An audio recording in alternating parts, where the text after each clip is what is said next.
एक दिन अकबर की जो फूलों की सैया लगाता था, उसने सोचा जीवन हुआ जा रहा है बादशाह की सैया लगाते, 5 मिनट देखे लेट के, और सैया लगाने वाला लेटा तो सुगंधित फूलों में, और जो ही चद्दर ओढ़ी सुगंधित इत्र की, सो गया। नींद आ गई।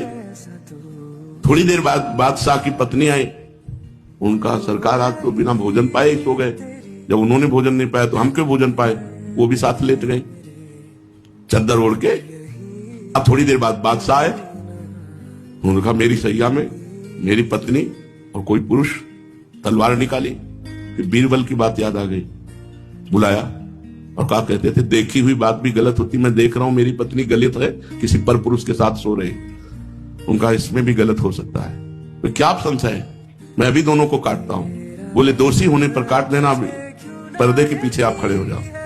पर्दे के पीछे खड़े किए, और जब चद्दर हटाया तो फूल बिछाने वाला, उसको जगाया कि रानी न जग पाए।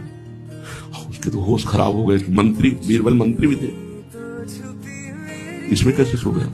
मालिक क्षमा करो, जीवन भर सैया लगाते हो गया, तो सोचा था पर सो गए। तुम्हारे साथ कौन सो रहा? कोई नहीं, हम तो अकेले सो रहे।